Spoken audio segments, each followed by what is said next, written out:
you're actually perfect. I don't know if you considered that, is that you're actually perfect and a perfect interviewer. And that's coming from somebody that's done at this point over 20 interviews. Ah, So thank you. Well, you know, it's no, you don't, when you get up to 150, 200 like me, that's when you know you're good.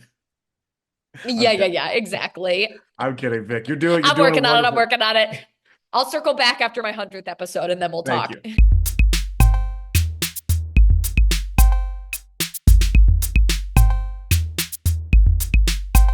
Sorry, Well, I chat.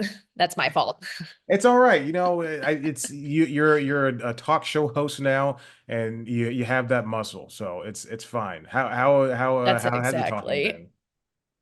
So good. Everybody is so kind. This is very fun. I'm also somebody that I feel like I I was the type of kid that like my dad, I was raised by a single dad. He would like cart me around parties to like talk to all of his like adult friends. And so that's sort of my energy. You know what I mean? Like I'm a kid that knew it was a party trick that I could talk with adults and like ask how their business trip was. Yeah, And so like I really bring that. That's what I I bring to the party. I love that. It's like one of those kids. It's what is it? The Sound of Music when they're singing "So Long, Farewell," Avita saying goodbye. That was you, except you could just do that all night long.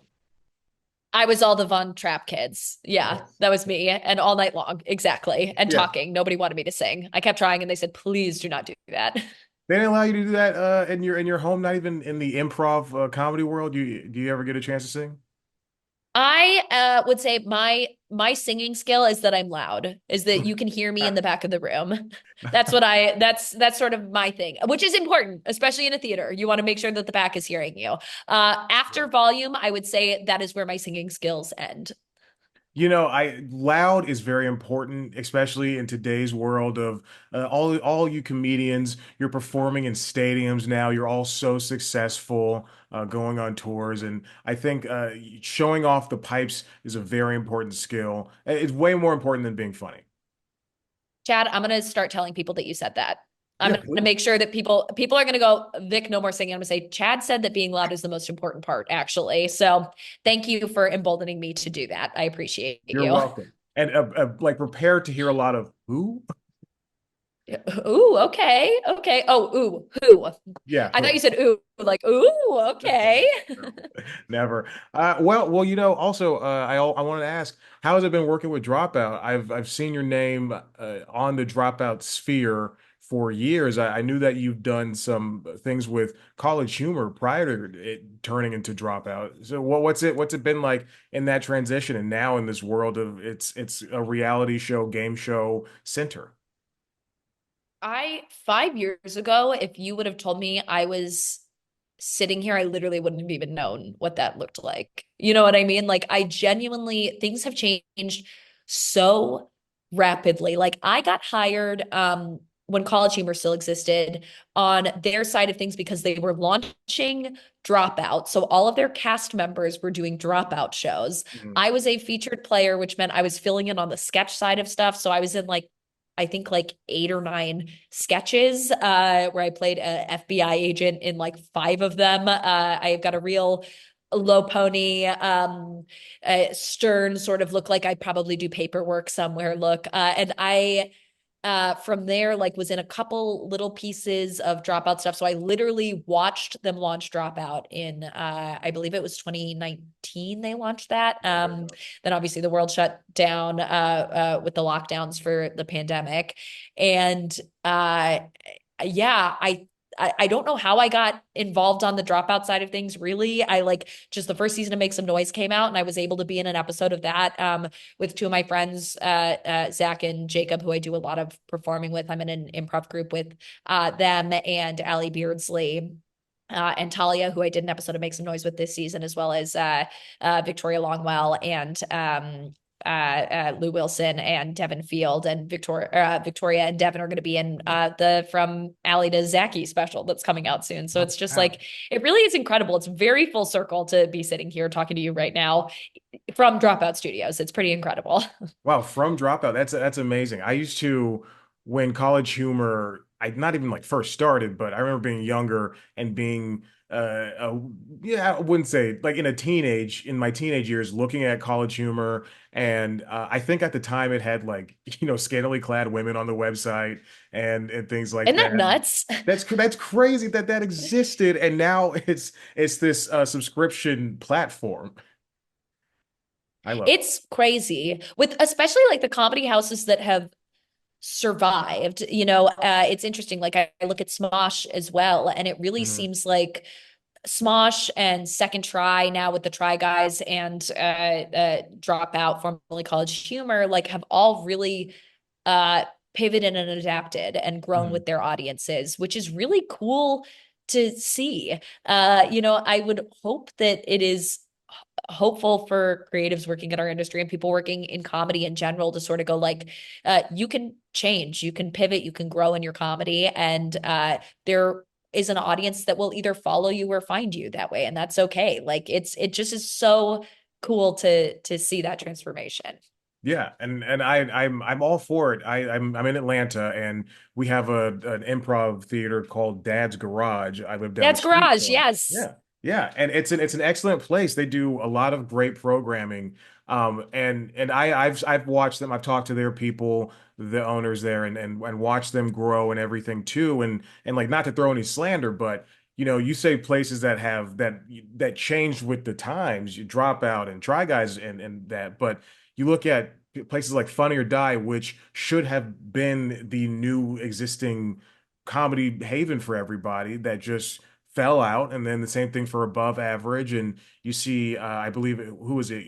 UCB is doing Characters Welcome, and they're still churning out things for their YouTube channel. It's great and everything, but I think there's what really succeeds is the connection with the audience. And I think that's what Dropout really does, because even prior to me seeing any Dropout project, I would see clips of people like you popping up on my YouTube channel and saying, and like having like a Vic Michaelis compilation. I'm going, who is this person? I'm like, oh, I've heard them on Comedy Bang Bang. Oh, I've seen their videos on College Humor.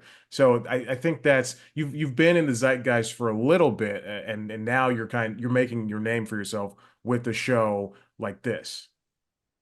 That's really kind of you to say. I feel so grateful that I spent my formative years in comedy coming up performing for nobody, like performing for the people that Right. are in the audience waiting also to go up on stage, or like a handful of students, or whatever it is. Like I feel very grateful that that was how I started doing comedy, because I feel like I watch people uh that get famous in these virtual comedy spaces immediately. And I can't even imagine what pressure that is when, like you're famous for doing a character on TikTok because that's your medium and your outlet that you have for comedy, which is amazing. And you can and should be doing that if that's what your heart is telling you.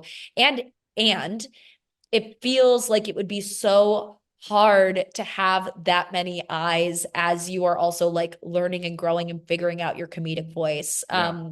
There is so many people that do it so beautifully. And I'm very grateful that I had the space to do that live and like work it out. And now to have this platform on Dropout, as I'm like feeling very good, and like the exploration that I'm getting to do is like experimental rather necessarily than like growing pains, if that makes any sense. It does. It does. What have you learned about your comedic prowess in doing, coming from the improv scene and doing podcasts and all that stuff, but now hosting a show? Because that, as much as, doing one version of an exercise, one like lunges still works your legs as opposed to squatting. So what is this different version of improv do for you and your comedy skills, and what have you taken away from it? What are you still trying to do? You have a crutch? Do you fall Mm. back on things? I've talked to hundreds of people, and I'm always falling back on the same questions somewhat. So for you, what has that been for you?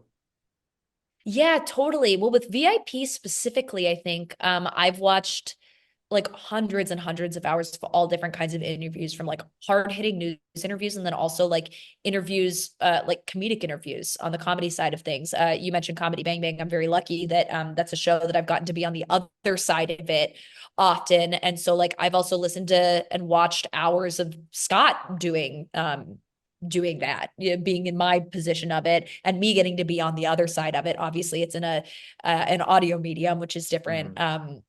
than the show, because you know an extra layer gets added when you're like dealing with the hair and makeup aspect of it, and like characters' physical limitations. Yeah. But I've found that so helpful to see like what works, and I get to add tools to my comedy tool belt on the hosting side of things without having to physically do them myself. You know, I've been watching and listening and seeing what works, and seeing the way that like those people are handling those sides of interviews. Obviously, we're making up questions on the spot because it is totally improvised. So Bang Bang is like a very good comp for that. Yeah. Things I fall back on.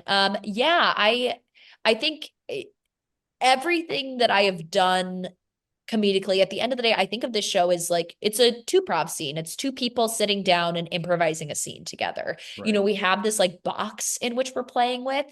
But everything that I know about being a voice of reason, and everything that I have found helpful to this point in the last 10 years of doing comedy, uh, uh, is stuff that I'm falling back on and utilizing for this show too. In the same way, it's Mhm. an improv scene first and foremost. And then I'm just very lucky that it's like there is so many hours of watching people post things Yeah. online and in podcasts and whatnot. So having access to that and just using their tricks to move an interview forward, or you know, really like pin somebody down on a question, like I just get to literally scoop those and use that for the box in which we're playing with on VIP.